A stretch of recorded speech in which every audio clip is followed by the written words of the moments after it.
नमस्कार दोस्तों, बहुत बहुत स्वागत है आप सभी का हमारे चैनल श्री एजुकेशन पर। तो फ्रेंड्स, मेरा नाम है बेबी। तो जैसा कि आप सब जानते हैं कि आरआरबी एनटीपीसी का एग्ज़ाम आने वाला है, तो उसी की तैयारी आपको इस चैनल पर करवाई जा रही है। आज के इस वीडियो में आपको हड़प्पा सभ्यता से रिलेटेड जो मोस्ट इम्पॉर्टेंट क्वेश्चन है वो देखने को मिलेंगे। आई होप इससे पहले वाले जो 3 लेक्चर सामान्य ज्ञान से रिलेटेड जो डाले गए हैं वो आपने देखे होंगे, आपको बहुत ही ज़्यादा मज़ा आया होगा। और यकीन मानिए इस वीडियो में भी आपको बहुत ही ज़्यादा मज़ा आने वाला है। तो इस वीडियो को बिल्कुल भी मिस मत करिएगा, शुरू से लेकर लास्ट तक इस वीडियो को ज़रूर देखिएगा। इस वीडियो में आपको सभी क्वेश्चन की पूरी डिटेल बताई जाएगी। तो चलिए शुरू करते हैं। शुरू करने से पहले मैं आपको बता दूं कि इस लेक्चर में आपको 25 क्वेश्चन देखने को मिलेंगे। हर क्वेश्चन में 4 ऑप्शन दिए गए हैं और हर क्वेश्चन का जवाब देने के लिए आपको 10 सेकंड का समय दिया जाएगा। इस 10 सेकंड के अंदर अंदर आपको अपना जवाब हमें कमेंट करना है कि किस क्वेश्चन का क्या आंसर है। और वीडियो के लास्ट में आपको 5 टेस्ट दिए जाएंगे जिसका आंसर आपको हमें कमेंट बॉक्स में कमेंट करके बताना है। तो फ्रेंड्स, अगर वीडियो अच्छा लगे तो प्लीज़ लाइक बटन पर क्लिक करके इस वीडियो को लाइक ज़रूर करिएगा और इस वीडियो को ज़्यादा से ज़्यादा अपने फ्रेंड्स में शेयर करिएगा ताकि और भी स्टूडेंट जो आरआरबी एनटीपीसी का एग्ज़ाम देने वाले हैं उनकी तैयारी हो सके। तो चलिए शुरू करते हैं। आज का हमारा पहला क्वेश्चन है, सिंधु सभ्यता निम्नलिखित में से किस युग में पड़ता है? तो 10 सेकंड का आपके पास समय है। इसका राइट आंसर बताइए कि सिंधु सभ्यता किस काल में पड़ता है। तो इसका राइट आंसर है ऑप्शन बी, आद्य ऐतिहासिक काल में। जो सिंधु सभ्यता है ये आद्य ऐतिहासिक काल में पड़ता है। देखिए, हमारे पूरे इतिहास को 3 भागों में बांटा गया है, प्रागैतिहासिक काल, आद्य ऐतिहासिक काल और ऐतिहासिक काल। देखिए, प्रागैतिहासिक काल में हमें कोई भी लिखित साक्ष्य नहीं मिला है, ठीक है।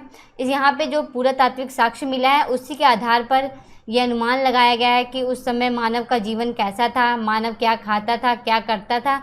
ये सब जो वहाँ पे साक्ष्य मिले हैं उसी के आधार पर अनुमान लगाए गए हैं, ठीक है।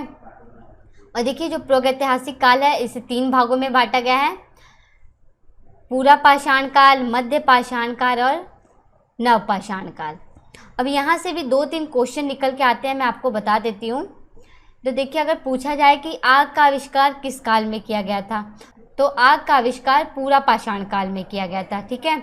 अगर आपसे ये पूछ लिया जाए कि पहिए का आविष्कार किस काल में किया गया था, तो पहिए का आविष्कार नवपाषाण काल में किया गया था, ठीक है।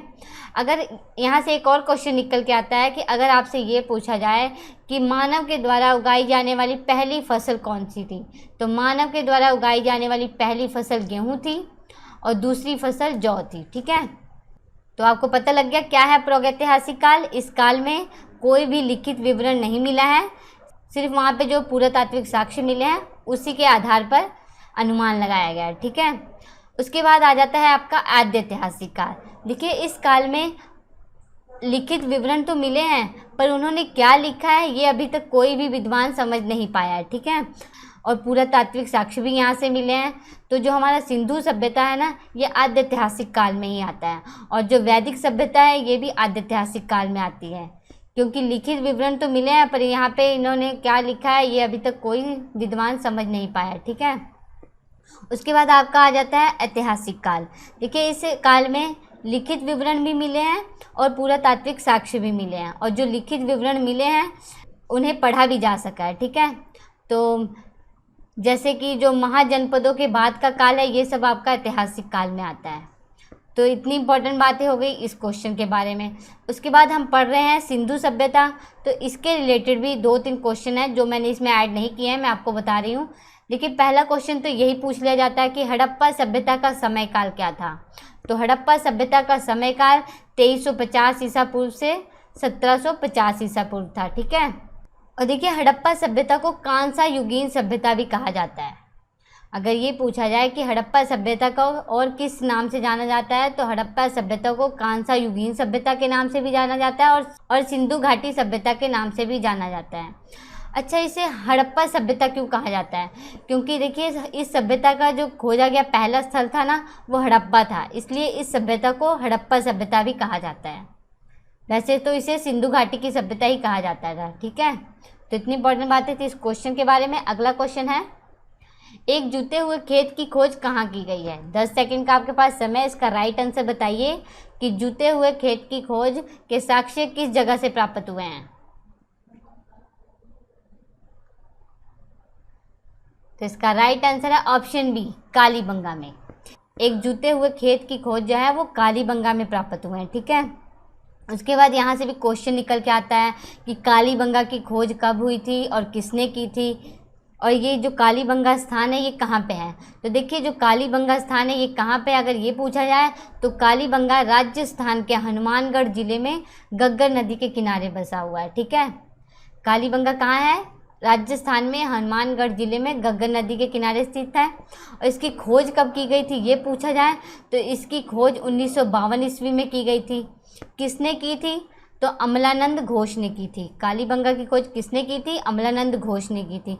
अगर ये पूछा जाए कि कालीबंगा का उत्खनन किसने करवाया था, तो कालीबंगा का उत्खनन बीबी लाल और बीके थापर ने किया था। ठीक है, तो कालीबंगा का उत्खनन किसने करवाया था? बीबी लाल और बीके थापर ने। ठीक है, तो इतनी इंपॉर्टेंट बातें थी इस क्वेश्चन के बारे में। अगला क्वेश्चन है, सिंधु सभ्यता का महान स्नानागार कहाँ से प्राप्त हुआ है? 10 सेकंड का आपके पास समय। इसका राइट आंसर बताइए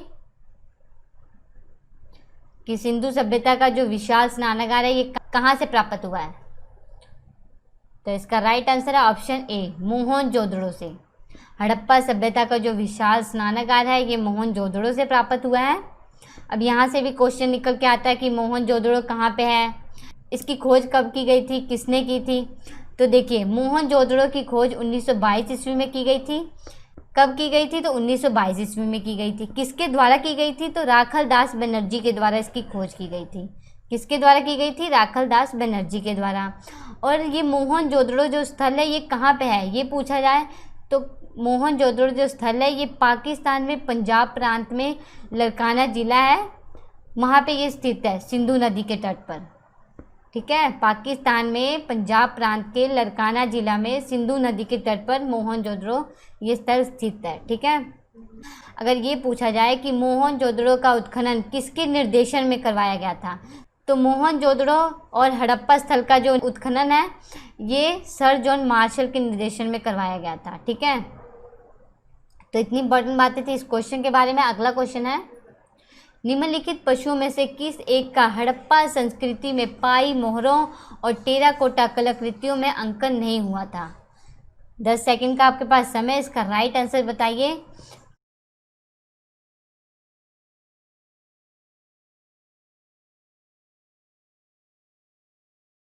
तो इसका राइट आंसर है ऑप्शन ए, गाय। हड़प्पा संस्कृति की जो मोहरें हैं और जो टेराकोटा की कलाकृतियां हैं उसमें गाय का चित्रण नहीं मिलता है। ठीक है, बाकी हाथी, गैंडा, भैंसा, बाघ इन सभी जानवरों का चित्रण तो मिलता है, पर गाय का चित्रण हड़प्पा संस्कृति में नहीं मिलता है। देखिए, गाय को महत्वता कब दी गई ये पूछा जाए तो गाय को महत्व वैदिक काल में दिया गया था। ठीक है, और टेराकोटा आप समझ रहे हैं टेराकोटा क्या है? आग में पकी हुई मिट्टी को टेराकोटा कहते हैं। ठीक है, आग में पकी हुई मिट्टी को टेराकोटा कहते हैं। जो मिट्टी के बर्तन थे ना उन्हें आग में पकाया जाता था तो उसे टेराकोटा कहा जाता था। नेक्स्ट क्वेश्चन, निम्नांकित में से किसका सुमेल नहीं है? आपको बताना है, 10 सेकंड का समय है आपके पास। देखिए, क्या आलमगीरपुर उत्तर प्रदेश में है? यू आर राइट, आलमगीरपुर तो उत्तर प्रदेश में है। क्या लोथल गुजरात में है? हाँ जी, लोथल गुजरात के अहमदाबाद ज़िले में है, भोगवा नदी के किनारे। क्या रोपड़ पंजाब में है? यू आर राइट, रोपड़ पंजाब में है। तो इसका राइट आंसर हो जाएगा ऑप्शन सी, कालीबंगा। कालीबंगा हरियाणा में नहीं है। अभी मैंने आपको पीछे बताया कालीबंगा कहाँ है, ये राजस्थान के हनुमानगढ़ जिले में गग्गर नदी के किनारे बसा हुआ है। तो इतनी इंपॉर्टेंट बातें थी इस क्वेश्चन के बारे में। अगला क्वेश्चन है, सिंधु सभ्यता के बारे में निम्न में से कौन सा कथन असत्य है? 10 सेकंड का आपके पास समय। इसका राइट आंसर बताना है आपको।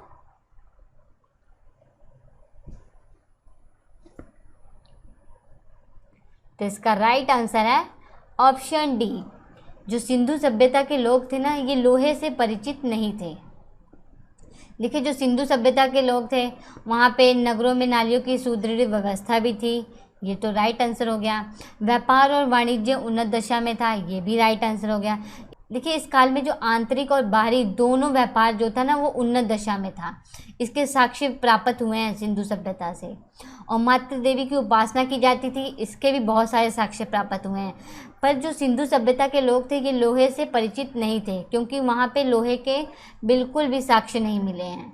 तो यहीं से पता चलता है कि सिंधु सभ्यता के लोग लोहे से परिचित नहीं थे।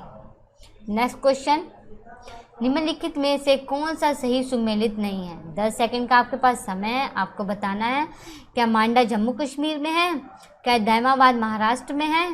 क्या राखीगढ़ी हरियाणा में है? क्या सूतकांगेडोर पंजाब में है? तो इसका राइट आंसर हो जाएगा ऑप्शन सी, सूतकांगेडोर। ये पंजाब में नहीं है। सूतकांगेडोर कहाँ है? तो ये पाकिस्तान के बलूचिस्तान में है। कहाँ पे है? पाकिस्तान के बलूचिस्तान में है ये। देखिए मांडा जम्मू कश्मीर में है, यस, ये चिनाब नदी के किनारे बसा हुआ है मांडा।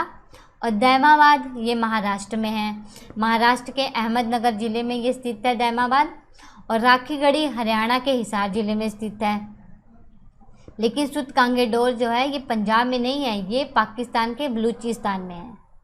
अगला क्वेश्चन है, चनहूदड़ों के उत्खनन का निर्देशन किसने किया था? 10 सेकंड का आपके पास समय, अभी बताइए इसका राइट आंसर। अभी मैंने आपको बताया ना, मोहनजोदड़ो और हड़प्पा स्थल का जो उत्खनन का निर्देशन था वो सर जॉन मार्शल ने किया था। इन्होंने चनहूदड़ों का उत्खनन तो नहीं करवाया था। तो इसका राइट आंसर क्या होगा? Option A, J.H. मैके ने। चनहूदड़ों के उत्खनन का निर्देशन जो है वो J.H. मैके ने किया था। ठीक है, उसका चनहूदड़ों के बारे में आपको मालूम होना चाहिए कि इसकी खोज कब की गई थी, किसने की थी।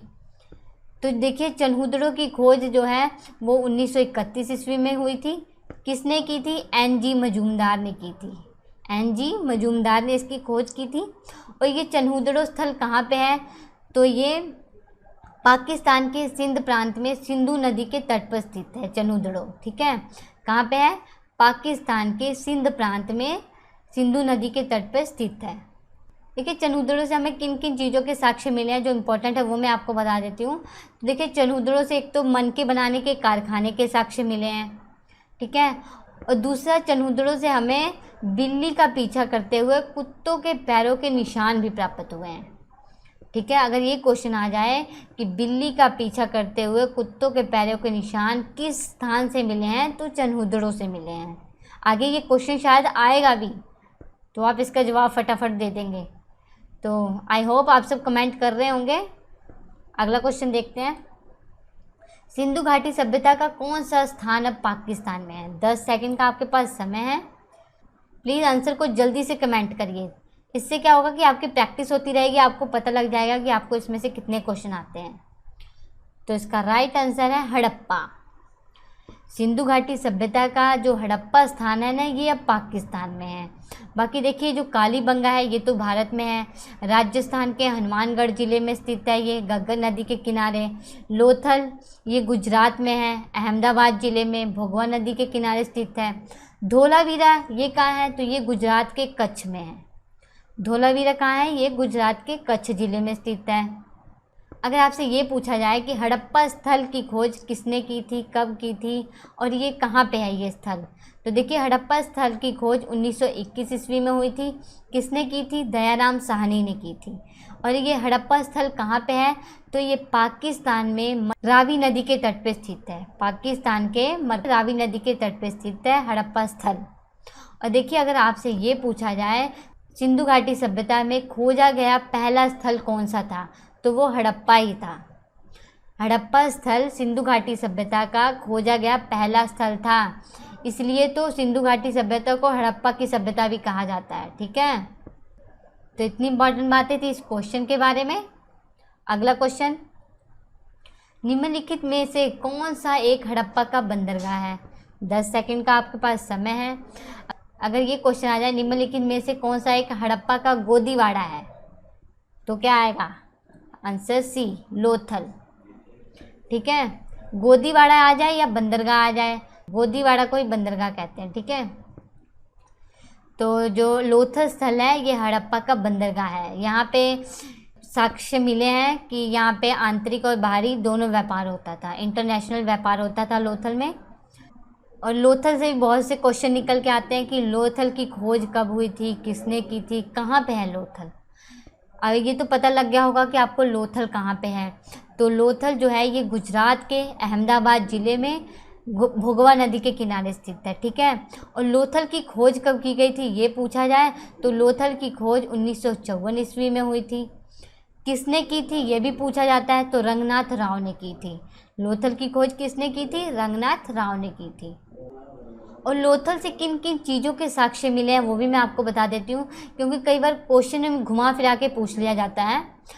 तो देखिए, लोथल से एक तो अग्नि वेदिकाएँ प्राप्त हुई हैं। हवन कुंड, अग्नि वेदिकाएँ मीन्स हवन कुंड के जो साक्ष्य हैं वो लोथल से ही प्राप्त हुए हैं। और दूसरा, गोदीवाड़ा के साक्ष्य मिले हैं लोथल से, बंदरगाह के भी साक्ष्य मिले हैं लोथल से।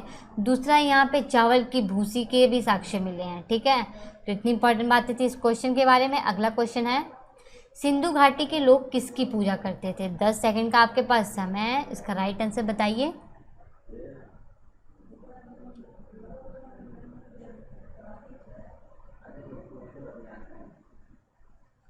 तो इसका राइट आंसर है ऑप्शन बी, पशुपति शिव की। सिंधु घाटी के जो लोग थे वो पशुपति शिव की पूजा करते थे।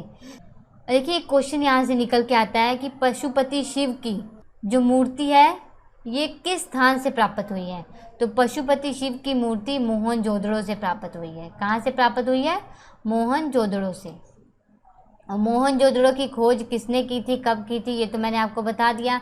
मोहनजोदड़ो की खोज 1922 ईस्वी में हुई थी। किसने की थी? राखालदास बनर्जी ने की थी। किसके निर्देशन में इसका उत्खनन करवाया गया था? तो सर जॉन मार्शल के निर्देशन में इसका उत्खनन करवाया गया था। अगला क्वेश्चन है, मोहनजोदड़ो एवं हड़प्पा की पुरातात्विक खुदाई का निर्देशन किसने किया था? आ गया ना वो क्वेश्चन। अभी मैं आपको बार बार ये क्वेश्चन बता रही हूँ, यही क्वेश्चन आ गया है। आई होप आप इसका जवाब तुरंत दे देंगे।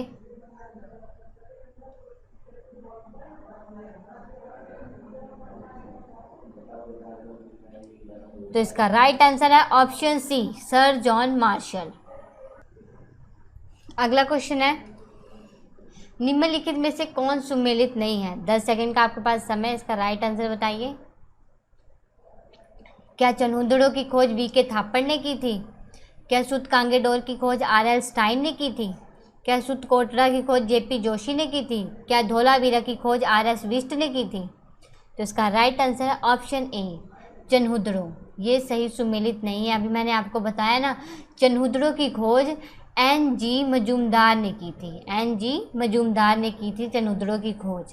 कब की गई थी? 1931 ईस्वी में की गई थी। ये कहाँ पे है? तो ये पाकिस्तान के सिंध प्रांत में सिंधु नदी के तट पर स्थित है। और सूतकांगेडोर की खोज देखिए आर.एल. स्टाइन ने की थी। कब की थी? 1929 ईस्वी में की थी। ये कहाँ पे है ये पूछा जाए तो सूतकांगेडोर ये पाकिस्तान के बलूचिस्तान के दाश्त नदी के किनारे बसा हुआ है, ठीक है। और सूतकोटड़ा की खोज क्या जे.पी. जोशी ने की थी? हाँ जी, सूतकोटड़ा की खोज जे.पी. जोशी ने की थी। कब की थी? 1964 ईस्वी में की थी। और सूतकोटड़ा कहाँ पे है ये पूछा जाए तो ये गुजरात के कच्छ जिले में है, ठीक है। और धोलावीरा की खोज क्या आर.एस. बिष्ट ने की थी? हाँ जी, धोलावीरा की खोज आर.एस. बिष्ट ने की थी। कब की थी? अभी मैंने आपको बताया कि धोलावीरा की खोज 1985 ईस्वी में हुई थी। रविंदर सिंह बिष्ट ने की थी धोलावीरा की खोज, ठीक है। और ये कहाँ पे है? तो गुजरात के कच्छ के रण में स्थित है ये। अगला क्वेश्चन, सिंधु घाटी की सभ्यता निम्नलिखित में से किस सभ्यता के समकालीन नहीं थी? 10 सेकंड का आपके पास समय है, इसका राइट आंसर बताइए कि सिंधु घाटी की सभ्यता किस सभ्यता के समकालीन नहीं थी। कमेंट करिए फास्ट। तो इसका राइट आंसर है ऑप्शन डी, ग्रीक की सभ्यता। सिंधु घाटी की सभ्यता जो है ये ग्रीक की सभ्यता के समकालीन नहीं थी। बाकी जो सिंधु घाटी की सभ्यता है ये मिस्र की सभ्यता के भी समकालीन थी, चीन की सभ्यता के भी समकालीन थी, मेसोपोटामिया की सभ्यता के भी समकालीन थी, ठीक है।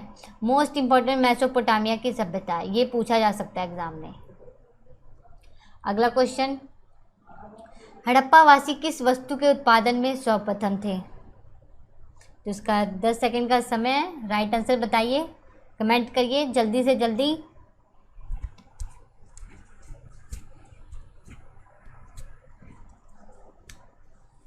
तो इसका राइट आंसर है ऑप्शन सी, कपास।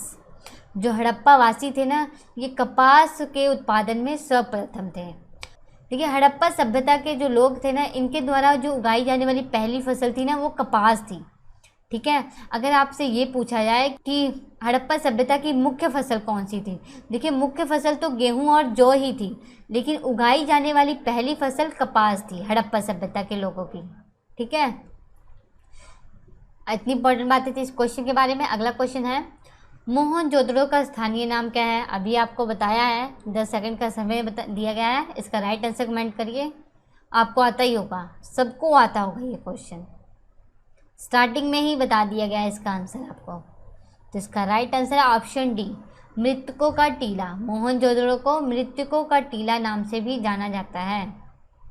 अगला क्वेश्चन, सिंधु सभ्यता की दक्षिण सीमा कौन सी है? 10 सेकंड का आपके पास समय, इसका राइट आंसर बताइए। दक्षिणी सीमा कौन सी है? उसके बाद मैं आपको उत्तरी, पूर्वी, पश्चिमी सभी सीमा बताऊंगी सिंधु सभ्यता की। तो इसका राइट आंसर है दायमाबाद, महाराष्ट्र में जो कि है। सिंधु सभ्यता की सबसे दक्षिणी सीमा जो है वो दायमाबाद है, जो कि महाराष्ट्र के अहमदनगर जिले में स्थित है। अगर आपसे पूछा जाए सिंधु सभ्यता की सबसे उत्तरी सीमा कौन सी है, तो सिंधु सभ्यता की सबसे उत्तरी सीमा मांडा है, जो कि जम्मू कश्मीर में है। ठीक है, चिनाब नदी के किनारे ये स्थित है। सबसे उत्तरी सीमा हो गई ये सिंधु सभ्यता की। अगर पूछा जाए कि सिंधु सभ्यता की सबसे पश्चिमी सीमा कौन सी है, तो सिंधु सभ्यता की सबसे पश्चिमी सीमा सुतकांगे डोर है, जो कि पाकिस्तान के बलूचिस्तान में स्थित है। ठीक है, अगर ये पूछा जाए कि सिंधु सभ्यता की सबसे पूर्वी सीमा कौन सी है, तो सिंधु सभ्यता की सबसे पूर्वी सीमा आलमगीरपुर है, जो कि उत्तर प्रदेश के मेरठ में है। ठीक है, तो इतनी इंपॉर्टेंट बातें थी इस क्वेश्चन के बारे में। अगला क्वेश्चन है, रंगपुर जहां हड़प्पा की समकालीन सभ्यता थी वह कहाँ है? 10 सेकंड का आपके पास समय, इसका राइट आंसर बताइए।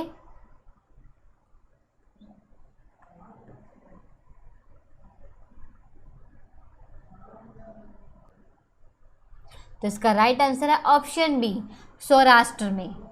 रंगपुर जहां हड़प्पा की समकालीन सभ्यता थी ये सौराष्ट्र में है। और सौराष्ट्र कहाँ है? तो ये गुजरात में। ठीक है, अगर ये पूछा जाए रंगपुर की खोज किसने की थी, तो रंगपुर की खोज रंगनाथ राव ने की थी। अगला क्वेश्चन है, हड़प्पा के काल का तांबे का रथ किस स्थान से प्राप्त हुआ है? 10 सेकंड का आपके पास समय है, आपको बताना है कि हड़प्पा के काल में जो तांबे का रथ है वो किस स्थान से प्राप्त हुआ है।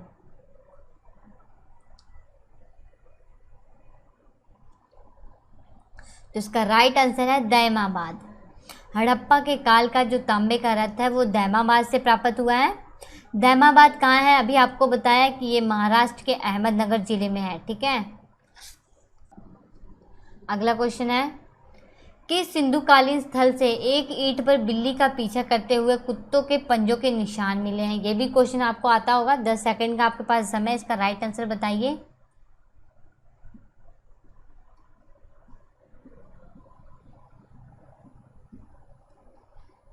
तो इसका राइट आंसर है ऑप्शन बी, चनहुदड़ों से।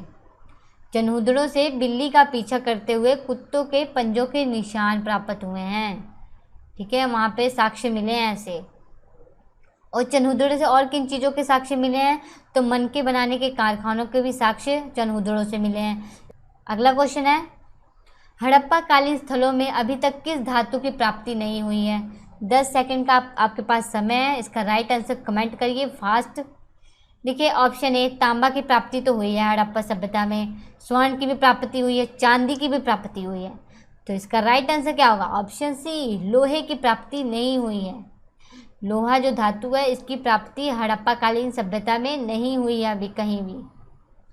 अगला क्वेश्चन, मोहनजोदड़ो से प्राप्त पशुपति शिव या कहे आद्य शिव की जो मोहर है उन पे किन किन जानवरों का अंकन हुआ है? 10 सेकंड का आपके पास समय है। देखिए, अभी मैंने आपको बताया ना, पशुपति शिव की जो मोहर है वो कहाँ से प्राप्त हुई है? मोहनजोदड़ो से प्राप्त हुई है। देखिए, पशुपति शिव की जो मोहर प्राप्त हुई है इसके दो तरफ दाईं ओर और बाईं ओर 4 जानवरों के चित्र थे। कौन कौन से थे? एक तो गैंडा और भैंसा के चित्र थे, और दूसरा और हाथी और चीता के चित्र थे। ठीक है, किन किन जानवरों का अंकन मिलता है? गैंडा, भैंसा, हाथी और चीता। 4 जानवरों का अंकन मिलता है पशुपति शिव की मोहर पे। गैंडा, भैंसा, हाथी और चीता। अगला क्वेश्चन, किस हड़प्पाकालीन स्थल से नृत्य मुद्रा वाली स्त्री की खांचे की मूर्ति प्राप्त हुई है? 10 सेकंड का आपके पास समय है, यह भी आपको मालूम होगा। नृत्य मुद्रा वाली स्त्री की कांसे की मूर्ति कहाँ से प्राप्त हुई है? तो इसका राइट आंसर है ऑप्शन डी, मोहनजोदड़ो से। मोहनजोदड़ो से नृत्य करती हुई एक स्त्री की मूर्ति प्राप्त हुई है कांसे की। और हड़प्पा से क्या क्या प्राप्त हुआ आपको पता है? हड़प्पा से एक तो काबरिस्तान के साक्ष्य मिले हैं, दूसरा हड़प्पा से कांसे की बैलगाड़ी का साक्ष्य मिला है। एक कांसे की बैलगाड़ी यहीं से प्राप्त हुई है हड़प्पा स्थल से, ठीक है। अगला क्वेश्चन है,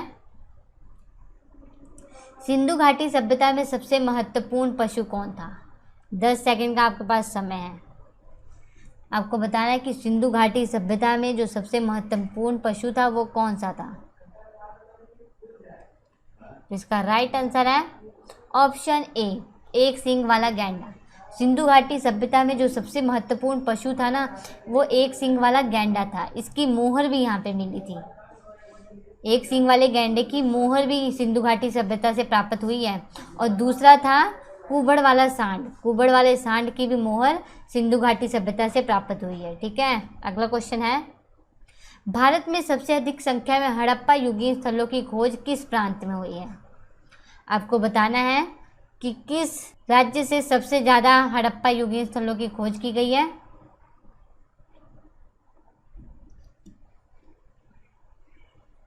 तो देखिए, राजस्थान से तो सिर्फ कालीबंगा की खोज की गई है, ठीक है।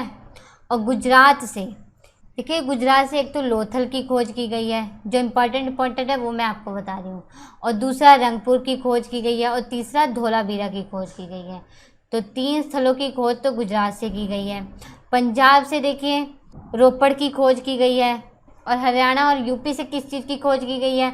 तो यूपी से देखिए आलमगीरपुर स्थल की खोज की गई है और हरियाणा से राखीगढ़ी की खोज की गई है और बनावली की खोज राखीगढ़ी से की गई है। तो देखिए, 2 हड़प्पा सभ्यता के 2 स्थल तो हरियाणा से प्राप्त हुए हैं, एक तो राखीगढ़ी और दूसरा बनावली। यूपी से एक स्थल की खोज की गई है हड़प्पा सभ्यता के, आलमगीरपुर। पंजाब से भी एक स्थल की खोज की गई है, रोपड़ की। और गुजरात से देखिए 3 स्थलों की खोज की गई है। किस किस की? लोथल, रंगपुर और धोलावीरा। 3 चीज़ों की खोज की गई है गुजरात से। तो इसका राइट आंसर क्या होगा? Option B. सबसे ज़्यादा जो हड़प्पा स्थलों की खोज की गई है वो गुजरात राज्य से की गई है, ठीक है। तो फ्रेंड्स, इतनी इंपॉर्टेंट बातें थी इस वीडियो के बारे में। वीडियो कैसा लगा ये आप हमें कमेंट करके ज़रूर बताइएगा। अच्छा लगा है तो प्लीज़ इसे लाइक भी कर दीजिएगा और इसे फ्रेंड्स में अपने शेयर भी करिएगा। तो चलिए, मैंने जैसा कि आपको स्टार्टिंग में ही बता दिया था कि लास्ट में आपको 5 क्वेश्चन टेस्ट के लिए दिए जाएंगे। और देखिए ये क्वेश्चन कौन से हैं मैं आपको बता देती हूँ। इससे पहले जो आपको 3 लेक्चर पढ़ाए गए हैं ना सामान्य ज्ञान के, तो उसी में से ये 5 क्वेश्चन आपको दिए गए हैं। आपको इसका आंसर हमें कमेंट करके बताना है। अगर आपने वो वीडियो हमारे नहीं देखे हैं तो प्लीज़ उसे ज़रूर देख लीजिएगा, तब जाके क्वेश्चन को कमेंट करिएगा तो आपको ये क्वेश्चन ज़रूर आते होंगे। तो देखिए, पहला टेस्ट है, 22 मार्च को कौन सा दिवस मनाया जाता है? तो इसका आंसर आपको कमेंट बॉक्स में कमेंट करना है। दूसरा क्वेश्चन है, राज्यसभा के कितने सदस्य राष्ट्रपति के द्वारा मनोनीत किए जाते हैं? इसका आंसर भी आपको हमें कमेंट करना है। देखिए, आपको कमेंट बॉक्स में ऐसे लिखना है, क्वेश्चन ए का क्या ऑप्शन है, ऑप्शन का नाम लिख देना है ABC। क्वेश्चन 2 का ऐसे कमेंट करना है, ठीक है। अगला क्वेश्चन है, अंतरिक्ष में जाने वाला प्रथम व्यक्ति कौन था? इसका भी आंसर आपको हमें कमेंट करके बताना है। और देखिए, चौथा क्वेश्चन है, DRDO की स्थापना कब हुई थी? ये भी आपको हमें कमेंट करके बताना है। और हमारा 5वां और आखिरी टेस्ट है, राष्ट्रीय विज्ञान दिवस में 2020 में राष्ट्रीय विज्ञान दिवस की थीम क्या थी? ये भी आपको हमें कमेंट करके बताना है। और जैसा कि इससे पहले वाले वीडियो में भी आपको 5 टेस्ट दिए गए थे और उस क्वेश्चन के क्या आंसर है वो भी मैं आपको बता देती हूँ। तो देखिए, जो हमने आपको कल टेस्ट दिया था उसके पहले क्वेश्चन का आंसर है, भारत का प्रथम गवर्नर जनरल कौन था? तो लॉर्ड विलियम बेंटिंक भारत का प्रथम गवर्नर जनरल था। सेकंड क्वेश्चन था, हर्षचरित के लेखक कौन थे? तो इसका राइट आंसर है ऑप्शन बी, बाणभट्ट। हर्षचरित के लेखक बाणभट्ट थे। थर्ड क्वेश्चन था, भारत में सबसे बड़ा दिन कब होता है? तो ऑप्शन डी, 21 जून में 21 जून को भारत में सबसे बड़ा दिन होता है और सबसे छोटा दिन 22 दिसंबर को होता है। और चौथा क्वेश्चन था कि लोकसभा की प्रथम महिला अध्यक्ष कौन थी, तो मीरा कुमार लोकसभा की प्रथम महिला अध्यक्ष थी। और पांचवा क्वेश्चन था आपका, निम्नलिखित में से कितने राज्यों में विधान परिषद है, तो ऑप्शन सी 6 राज्यों में विधान परिषद है। इसकी ट्रिक भी आपको मैंने बताई थी, तुम बाग। तेलंगाना, उत्तर प्रदेश, महाराष्ट्र, बिहार, आंध्र प्रदेश और कर्नाटक, इन 6 राज्यों में विधान परिषद है। तो आई होप आपको ये वीडियो बहुत अच्छा लगा होगा। तो चलिए हम मिलते हैं आपसे अगले लेक्चर में, तब तक के लिए नमस्कार।